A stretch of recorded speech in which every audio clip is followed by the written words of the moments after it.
very soon LeBron's time in LA is going to be done. We're just all waiting. So during Luka's extension press conference, Rob Pelinka had this to say about LeBron's future with the team. Pelinka said, if he had a chance to retire a Laker, that would be great. So personal feelings and opinions aside, but should LeBron feel disrespected by how the Lakers are treating him at this point? No, I don't think so. They got new blood.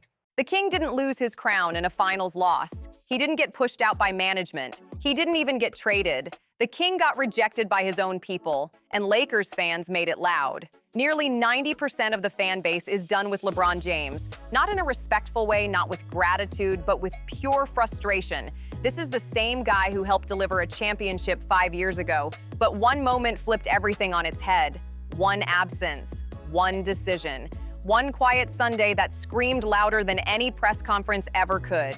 People keep asking what officially ended LeBron's Lakers era.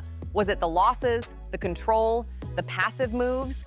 No, it was something way more personal, way more calculated, and honestly, way more embarrassing. This wasn't about basketball skill anymore. It was about presence, and LeBron failed that test in real time.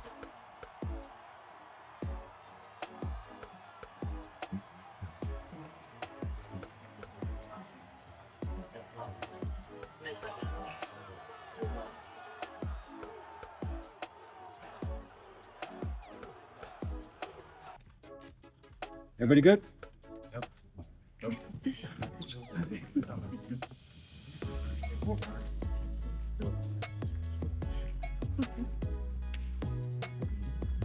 Luka Doncic had just locked in a massive 3-year, $165 million deal with the Lakers. And this wasn't just a signing, it was a statement. While Dallas hesitated, LA stepped in fast and fearless. The message was clear: this is the new face, this is the future, this is who we're riding with. The organization showed up like it mattered, because it did. Cameras were rolling, narratives were shifting, history was being written right there in the room. JJ Redick was front and center. Rob Pelinka smiled like a man who knew the chess move just landed perfectly. DeAndre Ayton showed up, fresh jersey and all. Marcus Smart was there too. No confusion, no excuses, just respect for the moment. Even Dalton Knecht, a rookie who barely unpacked his bags, understood what this meant and made sure he was seen. But the one person everyone expected to see, the so-called leader, the veteran voice, the guy wearing number 23, gone. No seat, no appearance, no acknowledgement. And before anyone tries to spin excuses, pause right there. LeBron himself showed exactly where he was, posting from the golf course like nothing important was happening. That single choice told fans everything they needed to know. In that moment, the torch wasn't passed, it was dropped, and Lakers Nation noticed immediately. Not only did he skip Luka's moment, he made sure everyone knew exactly what he chose instead. Think about that for a second. He could have stayed quiet. He could have disappeared for the day. He could have let the moment belong to the future of the franchise. Instead, he posted himself golfing like it was a flex, like it was a message, like he wanted the noise. That's not accidental, that's intentional, and the pettiness is impossible to ignore. One analyst said it best, and nothing about it was subtle. He wanted people to notice that he wasn't there and talk about it. And guess what? Mission accomplished. People are talking, but not in the way he probably hoped. This time, nobody's impressed, nobody's inspired, and nobody's defending it. This wasn't a scheduling issue. This wasn't bad timing. This was strategy, plain and simple. Passive-aggressive behavior from someone who cannot stand not being the main character for even one day. When the Lakers' biggest offseason moment didn't revolve around him, he hijacked the narrative. He forced the spotlight back on himself, not with words, but with silence and a golf cart. It's almost clinical how predictable it was. Textbook ego, textbook insecurity, wrapped in a purple and gold jersey. Okay. Yo, great Sunday, great Sunday. Great Sunday, great Sunday. And here's the thing, this wasn't a one-off move. This golf course snub fits perfectly into a pattern that's been brewing all off-season. The workout photos with Clippers logos just casually sitting in the background. The cryptic posts designed to spark rumors and speculation. The awkward silence during Summer League when team questions came up. None of this is random. None of it is coincidence. As one Lakers insider put it, and these are their words, "This is immature, ego-driven, borderline narcissistic behavior." That's not fan rage talking, that's someone inside the building. The psychology behind it is equal parts fascinating and uncomfortable. We're watching a player who genuinely struggles when attention shifts away from him, even slightly. Ask yourself this: when has LeBron ever celebrated a teammate's rise without inserting himself into the story? When has he accepted a secondary role with grace? The honest answer is never. In his world, secondary roles don't exist. There's LeBron, and then there's everyone else. Around Los Angeles, the mood is heavy and fed up. The LeBron era never turned into what fans were promised. Yes, there was a championship in 2020, but that feels like another lifetime now. Everything since has been noise, drama, and distractions that never seem to end. Fans didn't sign up for cryptic posts and silent protests. They signed up for banners. So we reached out to Brandon, a lifelong Lakers fan living in LA, who's locked into the pulse of the fan base. We asked him straight up, what percentage of Lakers fans actually want LeBron gone? His answer didn't come with hesitation or politeness. I'd say it's in the 80 to 90% range. Let that sink in for a second. But Brandon made a key point that cuts through the confusion. You have to separate actual Lakers fans from LeBron fans, he said. A lot of people follow him from team to team. Those aren't Lakers fans, they're LeBron fans. That hit hard because it rings true. He summed it up bluntly. At this point, I'd rather trade him for whatever you can get. And here's where it gets ugly. Nobody's lining up. Those Cleveland rumors? Mid-level exception talk at best. Nobody's paying $40 million for a 41-year-old superstar, not the Cavs, not anyone. For real Lakers fans, the ones who lived purple and gold long before LeBron arrived and will be there long after, Brandon says it's closer to 90% who want him gone. It's honestly hard to find fans who still want him, he said. That's not a loud minority, that's a revolt. And what this really exposes is something much bigger, the power struggle inside the Lakers organization, and it's getting harder to hide by the day. For years, LeBron didn't just play for the Lakers, he ran the whole operation.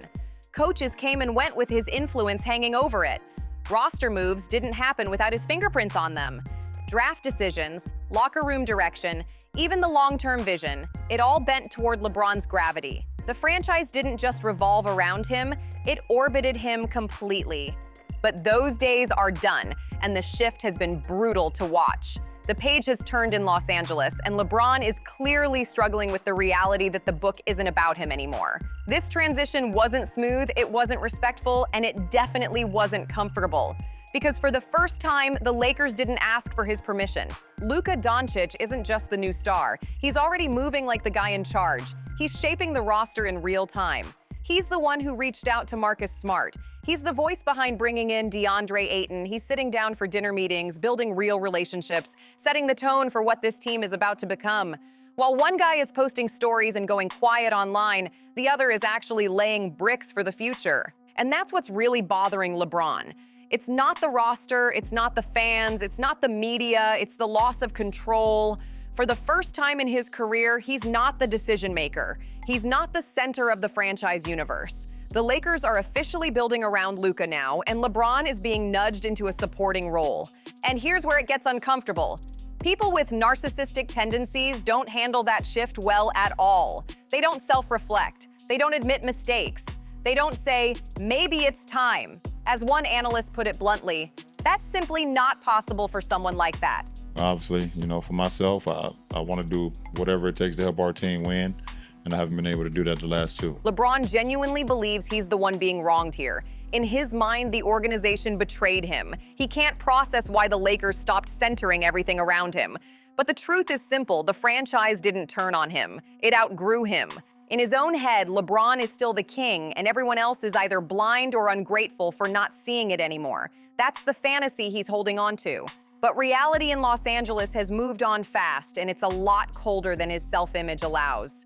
The Lakers front office didn't make an emotional choice. They made a business decision. Jeannie Buss and Rob Pelinka looked at the future and picked youth, hunger, and someone who actually wants to build something here. LeBron represents the past. Luka Doncic represents the future. It really is that simple and that brutal. The organization isn't confused, they're committed, and that's what hurts the most. But the most damaging part of all this isn't contracts or power struggles, it's what LeBron's behavior says about his relationship with his own teammates. Missing Luka's extension announcement wasn't just a quiet absence. It was a loud insult, not just to the front office, but to the guy he's supposed to battle alongside for 82 games. Put yourself in Luka's shoes for a second. You just locked in your future. You tied yourself to the city, the franchise, the pressure, all of it. Your teammates show up. Coaches are there. Executives are front and center. Cameras flashing, moment locked in, and the so-called veteran leader, he's nowhere to be seen, posting from the golf course like it's any other Sunday. That's not leadership. That's undermining. That's sending a message without saying a word. As one commentator put it, and it hit hard, it is such an insult to Luka Doncic, who you now have to go to war with for 82 games. It's just such an insult to him and the guys who are supposed to be his teammates. And this exposes something deeper about LeBron's character. When the spotlight shifts away from him, even slightly, the response isn't grace or support, it's pettiness. He doesn't celebrate someone else's moment because, in his mind, their success somehow takes something away from him. And here's the part that makes it look even worse. Luka has done everything right. He's been respectful. He's spoken highly of LeBron. He's never tried to embarrass him or push him out publicly. The disrespect didn't come from the future face of the franchise. It came from the guy who couldn't handle no longer being it. Since arriving in Los Angeles, Luka did everything the right way. He said the right things. He deferred when he didn't have to. He adjusted his game, swallowed ego, and played his role so the partnership could actually work. He showed respect to the guy who came before him even when the spotlight slowly started shifting, and this is how that professionalism gets repaid. The contrast couldn't be clearer if it tried. On one side, you have Luka Doncic building real relationships, recruiting players, sitting down for dinners, embracing the responsibility of being the franchise cornerstone. He's leaning into leadership, not running from it. On the other side, you have LeBron James posting cryptic messages online and skipping team moments because his feelings are bruised. No communication, no unity, just silence mixed with vague posts designed to stir conversation. It feels less like a championship locker room and more like high school drama, except one of the main characters is supposed to be a grown man worth hundreds of millions of dollars. They got the win despite being without the services of LeBron James, who spent his time on the bench laughing at a teammate for airballing a layup. People are fed up of this guy. They're fed up of his antics. They're fed up of his control over the organization. They're fed up of the toxicity. It's like, get him out of here. Now, LeBron fans would like to tell you, man, what were the Lakers before LeBron? What were the Lakers when they got LeBron? What were the Lakers when they got LeBron? These guys act. Do you remember what happened when the Lakers got LeBron? What happened? They missed the playoffs that same year. Here, they got him. They act like as if they don't know this. What occurred was they missed the playoffs. The first year they got LeBron, they missed the playoffs. So where does this leave the Lakers heading into the season? Stuck, awkward, and with no clean exits. LeBron isn't going anywhere, at least not right now. That contract is massive. His age is a factor, and no team is lining up to take on that financial weight. As Brandon confirmed without hesitation, there's a 100% chance LeBron starts the season as a Laker, and realistically, a 100% chance he finishes it there too. That's where things get dangerous. You now have a player who clearly doesn't want to be there, an organization that's emotionally and strategically ready to move on, and teammates who've already felt the disrespect firsthand. That's not tension you fix with a team meeting. That's a locker room pressure cooker. Brandon didn't sugarcoat the outlook either. When asked about a championship run, his response was immediate. There's no way they win a championship this year. 0% chance. They don't play enough defense. When your own fans are writing off the season before opening night, you know something is seriously broken. And the most tragic part of all this? It didn't have to end like this. LeBron had every possible off-ramp to end this story the right way. He could have embraced the mentor role. He could have been the veteran voice in Luka's ear, guiding him, supporting him, helping him unlock another level. He could have been the bridge between Lakers history and the Lakers' future. That path was right there, wide open. Instead, he chose ego. He chose pettiness. He chose to make it about himself one more time, even when the moment clearly wasn't his anymore. And that choice is what sealed everything. The irony is almost painful. LeBron spent years carefully polishing his image. He controlled the narrative. He shaped every chapter of his legacy with precision. And now, in what should have been the calm, respected twilight of his career, he's tearing it down with his own hands. Not because he suddenly can't play, not because of age catching up overnight, but because he cannot accept not being the guy anymore. Lakers fans see it. They've been watching this behavior all season long. The cryptic posts, the passive-aggressive interviews, the strategic no-shows, the silence when unity was needed most. And they didn't miss the message. Nearly 90% of them are ready for this chapter to close. They want to celebrate Luka without drama hanging over every moment. They want to build something new without walking on eggshells. They want their franchise back, not hijacked by mood swings and online games. So this is how LeBron's Lakers era ends. Not with banners or heroic farewells, but with golf outings, Instagram stories, and quiet absences that spoke louder than any words ever could. The king didn't lose his throne in battle, he refused to share it. Now the torch is already in Luka's hands, whether LeBron likes it or not. If you think LeBron can still flip this around, hit that like button. If you're ready to fully step into the Luka era, smash subscribe. Either way, buckle up because this season is going to be must-watch television, and not for the reasons anyone hoped for.